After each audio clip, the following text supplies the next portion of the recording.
सभी को प्रभु की जय। प्रभु यीशु में बपतिस्मा होने के बाद आप सभी बहुत खुश हैं कि आपको ख्रिस्ती जीवन मिला और प्रभु यीशु ने आपको यह नाम बहाल किया है ख्रिस्ती करके। आप यीशु मसीह में अभी उसके हैं, उसका नाम आपने धारण किया है, वह ख्रिस्ती है। प्रभु यीशु ने आप सभी को बपतिस्मा द्वारा अपना बना लिया है, अपना प्यार दिखाया है और आपको उसका नाम ही नहीं, आपको नया जन्म दिया है पवित्र आत्मा के द्वारा। यानी इसका मतलब है कि अभी आपका नया जन्म हुआ है, प्रभु यीशु के द्वारा आप में पवित्र आत्मा उतरा है। तो अभी प्रभु ने अपना कार्य पूरा किया है, तो अभी आपको उत्तर देने की जरूरत है। तो ये आप उत्तर प्रभु को कैसे देंगे? तो प्रभु का वचन कहता है मार्कुस 1:4 में कि यूहन्ना बपतिस्मा निर्जन प्रदेश में प्रकट हुआ, जो पाप क्षमा के लिए पश्चाताप के बपतिस्मा का उपदेश देता है। अभी ऐसा हुआ है कि आपका बपतिस्मा हुआ है, अभी ये पश्चाताप बीच में कहाँ से आ गए? तो ऐसा है कि ये पश्चाताप करना सिर्फ आप लोगों के लिए नहीं, तो जो भी इस पूरी दुनिया में जो भी ख्रिस्ती है उन सभी को ये नियम लागू पड़ता है कि जो भी ख्रिस्ती है उसे पश्चाताप करना जरूरी है। तो यूहन्ना बपतिस्मा ने यही संदेश दिया कि बपतिस्मा लो और पाप क्षमा मांगो। प्रभु का दूसरा वचन यह भी कहता है मार्कुस 1:15 में, अभी समय पूरा हो चुका है, ईश्वर का राज्य निकट आ गया है, पश्चाताप करो और सुसमाचार में विश्वास करो। प्रभु का वचन कहता है कि अभी समय निकट आया हुआ है, इसलिए उसके सुसमाचार में हमें अभी विश्वास रखना है, पश्चाताप करना है हम। तो हम कैसे करेंगे ये पश्चाताप? कैसे करेंगे उसे हम अभी जवाब कैसे देंगे? तो ऐसा है कि जब ही आपका बपतिस्मा हुआ था, यानी जिस व्यक्ति का जिस दिन बपतिस्मा हुआ था उस दिन तक आपके पाप की कोई भी गिनती नहीं है। वो सभी पाप उसी दिन पूरी तरह से धुल गए। यानी जिस दिन आपका बपतिस्मा हुआ उस दिन आप पूरी तरह से पवित्र हो गए। लेकिन ऐसा है कि मनुष्य जैसे जैसे दिन आगे जाते हैं तो व्यवहार में हमारा चलते चलते हमसे पाप हो जाते हैं। तो ये वही पाप है, ये पाप ही प्रभु ईश्वर और हम में एक दीवार बन के खड़ा रहता है। तभी तो हमारी जिंदगी में कठिनाइयाँ आती हैं, दुख आते हैं, कष्ट आते हैं, प्रॉब्लम्स आते हैं, बीमारी आती है। इस पाप की वजह से ही हम और प्रभु में ये एक दीवार बन जाती है। तो इसमें कोई ज्यादा चिंता करने की जरूरत नहीं। ये पाप प्रभु हम जब कबूल करते हैं तो अपने ऊपर वो अपने क्रूस के ऊपर कंधे पर वो ले लेता है। तो ये कैसे करेंगे? अभी जैसे हमें पश्चाताप करना ही चाहिए, तभी हमारा जीवन सुधरेगा। ये सही है कि हम पश्चाताप करेंगे तभी हमारा कदम प्रभु की तरफ बढ़ता रहेगा, तभी हम सुधरेंगे। दूसरा पॉइंट ऐसा है कि पश्चाताप और श्रद्धा एक संग है। यानी जैसे कि हम पश्चाताप करते हैं तो हमारे उसके साथ श्रद्धा भी होनी जरूरी है कि हम पश्चाताप करने के बाद हमें विश्वास होना चाहिए। दूसरा पॉइंट ऐसा है कि पश्चाताप और श्रद्धा एक संग है। यानी पश्चाताप के साथ साथ हमारी श्रद्धा भी होनी चाहिए। ऐसा है ना कि जब हमारे अंदर पाप बसता है तो हम पर जो बपतिस्मा के टाइम पर प्रभु का आत्मा आया हुआ है, पवित्र आत्मा, वो हम में नहीं रहता है, वो चला जाता है। जैसे एक म्यान में सिर्फ एक ही तलवार रह सकती है, वैसे ही हमारे हृदय में एक समय में एक ही आत्मा रह सकता है, या तो दूषित आत्मा या फिर पवित्र आत्मा। अगर हमारे अंदर पाप है तो दूषित आत्मा हम में वास कर रहा है और फिर पवित्र आत्मा बाहर चला जाता है। तो वो पवित्र आत्मा वापस लाने के लिए जो भी हमने पाप किए हैं वो सभी हमें कबूल करने चाहिए। अभी वो पाप कबूल करने चाहिए तो हम फादर के पास जाते हैं और फादर के पास अपने जो भी पाप है वो हम सब बता देते हैं। फिर बाद में अंत में फादर हमें आशीर्वाद देते कि पिता पुत्र और पवित्र आत्मा के नाम से मैं आपको क्षमा करता हूँ। जबकि फादर सिर्फ कहते हैं, लेकिन फादर के द्वारा स्वयं प्रभु यीशु मसीह हमें क्षमा करता है और वापस तुरंत पवित्र आत्मा हमें प्रवेश करता है, क्योंकि वो सब पाप जब फादर आशीर्वाद देते तभी सब धुल जाते हैं और पवित्र आत्मा हमें वापस से आ जाता है। सिर्फ तीसरा पॉइंट ऐसा है कि सिर्फ अपना जीवन परिवर्तन करना यह प्रभु को अपूर्ण उत्तर दिए जैसा है। हमें उस पर, उसकी योजना और आश्वासन पर विश्वास रखना चाहिए। सिर्फ अपना जीवन परिवर्तन करना यह प्रभु को अपूर्ण उत्तर दिए जैसा है। हाँ, ये सही है कि अभी मेरा बपतिस्मा हुआ और सिर्फ मेरा ही परिवर्तन मैंने किया है और उसकी जो योजना, उसके जो आश्वासन है, मेरा उस पर अगर विश्वास नहीं है तो ये मेरा आधा आधा उत्तर हो गया। मेरा परिवर्तन हो गया बराबर, ये एक बात है। और दूसरी बात ऐसी है कि उसके जो वचन है, उसकी जो योजना है मेरे लिए है, मेरे परिवार के लिए है, मेरे भाई बहनों के लिए, इस पर मुझे विश्वास चाहिए। तो ये ऐसे चलता है।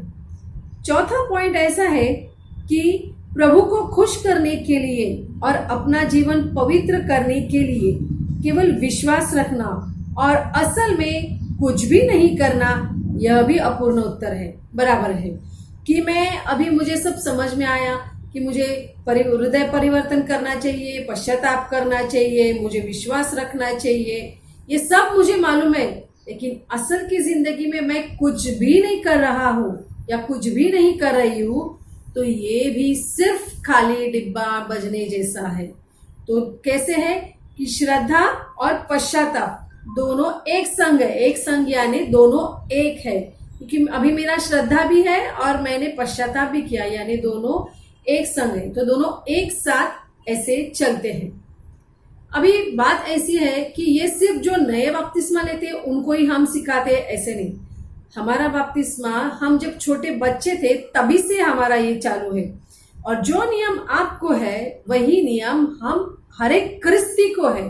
जैसे हम अभी आज तक इतने बड़े हुए तो वही नियम हमें भी लागू पड़ता है।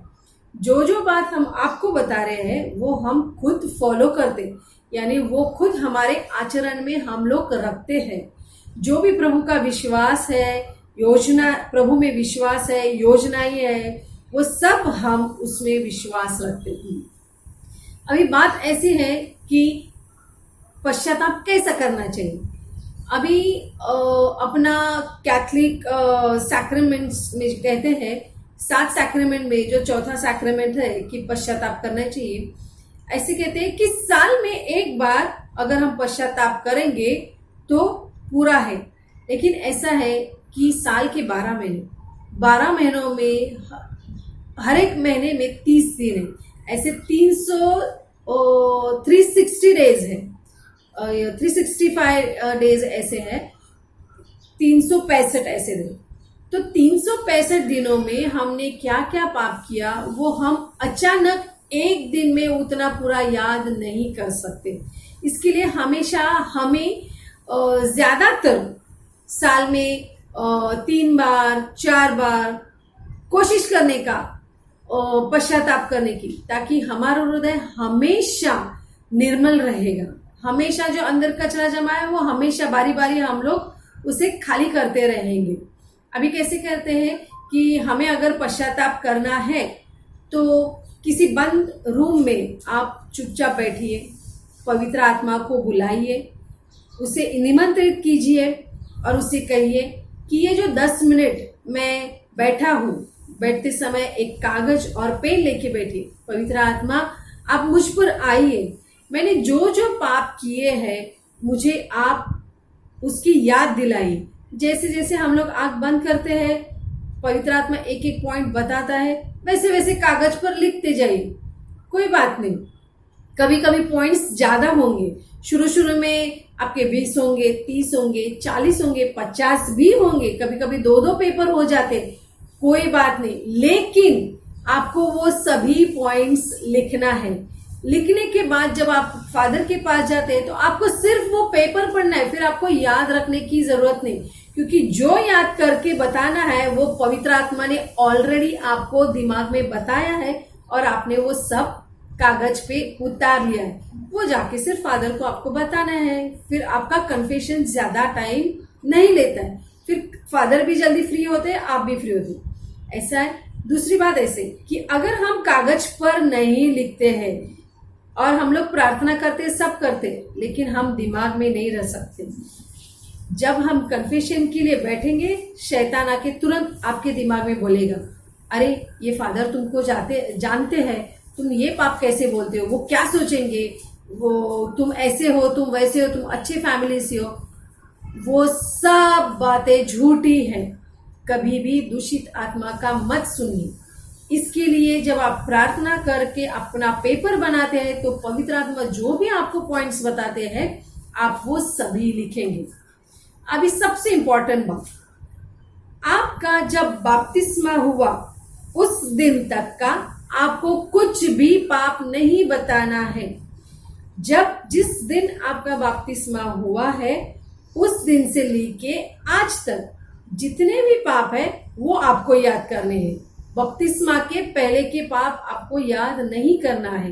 बपतिस्मा के बाद से लेकर आज तक जिस दिन आप फादर के पास जाओगे कन्फेशन के लिए, पश्चाताप करने के लिए, तब तक के आपको पाप लिखने हैं और फादर के पास जाना है।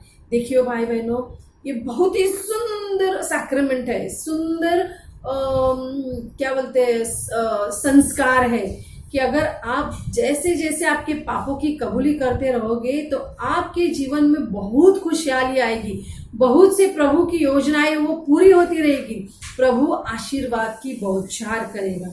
ये हम लोग खुद महसूस करते हैं।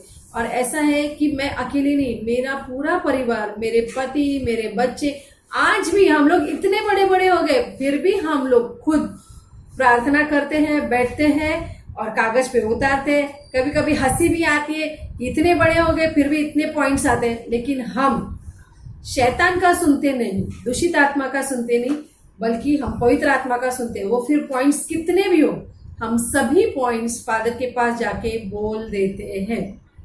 अभी पाप स्वीकार कैसा करना है हम आपको बताते हैं कि डायरेक्ट आप फादर के पास जाके नहीं कर सकते। पहला उन्हें बताना पड़ता है कि फादर मुझे पाप स्वीकार करने का है।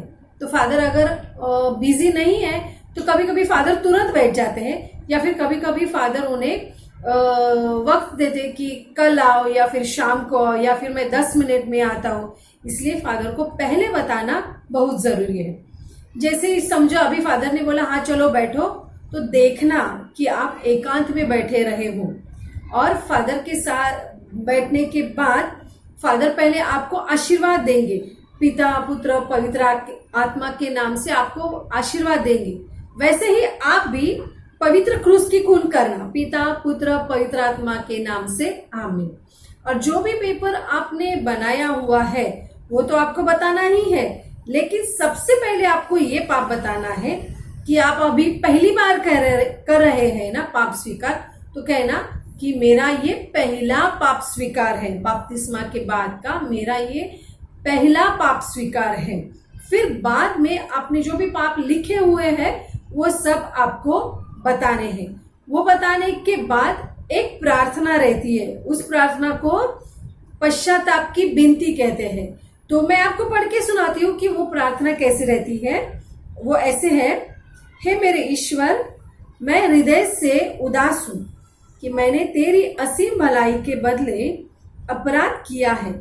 मैं अपने सब पापों पर पश्चाताप करता हूँ और उन पापों से घृणा करता हूँ, क्योंकि तू मेरे ईश्वर मेरे संपूर्ण प्रेम के योग्य और मेरे पापों से नाराज हो जाता है। और मैं यह दृढ़ निश्चय करता हूँ कि तेरी पवित्र कृपा से अपराध कभी नहीं करूँगा और पाप के अवसरों से दूर रहूँगा। आमीन। यह प्रार्थना ज्यादातर कोशिश कीजिए कि याद करके जाए। अगर नहीं भी याद होता है तो आप आपके पास प्रार्थना की पुस्तिका है तो उसमें लिखा हुआ मिलेगा आपको पश्चाताप की विनती, तो वही प्रार्थना आपको वहां पे पढ़ के बतानी है। अगर आपको याद नहीं है तो आपको याद है तो आप ऐसे भी बोल सकते हैं या फिर देख के बोल सकते हैं। उसके बाद में फादर आपको लास्ट में वापस आशीर्वाद देंगे पिता पुत्र पवित्र आत्मा के नाम से और कहेंगे कि आपका पाप सब प्रभु यीशु मसीह ने धो दिए। अंत में फादर आपको पाप दंड देंगे, उसे ही भरपाई कहते हैं। भरपाई यानी छोटी सी प्रार्थना देंगे। सभी को एक ही प्रार्थना नहीं देते हैं, किसी को एक स्वर्गीय पिता और एक प्रणाम मरिया और पवित्र त्रैक्य का गौरव यह देते हैं, या फिर जैसे उन्हें लगता है वैसे। जैसे अभी कोई ज्यादा कुछ रहेगा तो एक रोजरी बोलने के लिए बोलते हैं। ध्यान में हमेशा रखें कि जो भी पाप स्वीकार के बाद अंत में आपको दंड मिलता है, उधर से दूर होने के बाद तुरंत वह पूरा कीजिए। ध्यान में रहिए, मैं बाद में करूंगा, मैं अगले दिन करूंगा, ऐसा कभी भी मत कीजिए। जो भी पाप दंड दिया है आप जहां पर भी है वहां पर आप उसे पूरा कीजिए। जैसे अगर मैंने पाप स्वीकार किया और फादर ने मुझे कहा कि आपको एक रोजरी बोलनी है, तो तुरंत मैं फादर के यहाँ से बाहर निकलने के बाद मुझे तुरंत रोजरी करनी चाहिए।